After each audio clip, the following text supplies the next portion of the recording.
అదే RTV app వార్తల్ని క్షణాల్లో చదివే అవకాశం ఉంటుంది. ఒక న్యూస్ పేపర్, ఒక టెలివిజన్ ఛానల్ మీ చేతుల్లో ఎప్పుడూ ఉంటాయి. అమ్మ కొడుకులు ఇద్దరు కలిసి చైర్లు మడత పెట్టేస్తున్నారు. రాజ్యసభలో చైర్లు మడత పెట్టేశారు. రాజ్యసభలో ఖాళీ ఏమీ లేదు.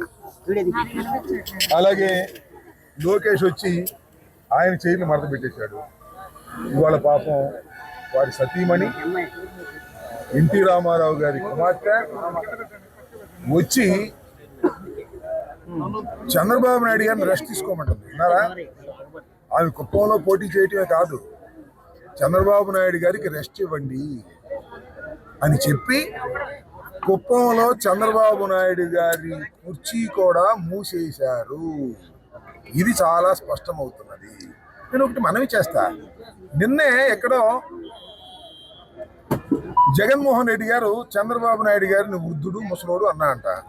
దానికి ఎంత కోపం వచ్చింది లోకేష్ బాబుకి. కోపం వచ్చి నేను చాలా ఇష్టం వచ్చినట్టుగా మాట్లాడాడు. పాపం భువనేశ్వర్ గారు కూడా ఇవాళ ఏమన్నారు, ఆయన పెద్దవాడు అయిపోయాడు, ఇక రెస్ట్ తీసుకుంటాడు, నేను పోటీ చేస్తాను అన్నారు. అది వాళ్ళ పార్టీ వ్యవహారం, వాళ్ళ కుటుంబ వ్యవహారం. మొత్తం ఇద్దరికీ రెస్ట్ ఇచ్చి, ఎవరికి బాబు కొడుకులకి ఇద్దరికీ రెస్ట్ ఇచ్చి, నందమూరి తారక రామారావు గారు కుమార్తె కుప్పంలో పోటీ చేయమని ఎవరు పోటీ చేసినా శ్రీమద్ రమారమణ గోవిందే. కుప్పంలో ఓడిపోవటం ఖాయం.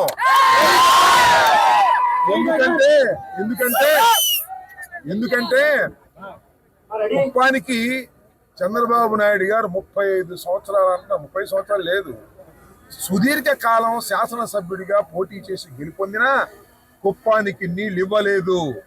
జగన్మోహన్ రెడ్డి గారి ప్రభుత్వంలో త్వరలో నీళ్ళు ఇవ్వబోతున్నాం కుప్పానికి. కాబట్టి కుప్పంలో కూడా ప్రజాదరణ కోల్పోయినటువంటిది చంద్రబాబు నాయుడు గారి కుటుంబం. కాబట్టి అక్కడ కూడా చైరు మడత వెయ్యవలసిందే. కుప్పంలో గెలిచే పరిస్థితి తెలుగుదేశానికి లేదు, రాష్ట్రంలో ఎక్కడ గెలిచే పరిస్థితి లేదు. మంచి కామెంటే, నేనేం కాదంటలా. బాబు భువనేశ్వర్ గారు వచ్చి నందమూరి వంశస్త్రాలు, ఆమె వచ్చి చంద్రబాబు నాయుడు గారు రెస్ట్ తీసుకోమని ఆమె పోటీ చేస్తే ఆమెపైన ఓటమి తప్పదని ఈ సందర్భంగా చెప్పదచ్చు. మరిన్ని వీడియోస్ కోసం ఛానల్ ని సబ్స్క్రైబ్ చేయండి. లేటెస్ట్ అప్డేట్స్ కోసం వాట్సాప్ ఛానల్ ని ఫాలో చేయండి. అండ్ లింక్ డిస్క్రిప్షన్ లో ఉంది.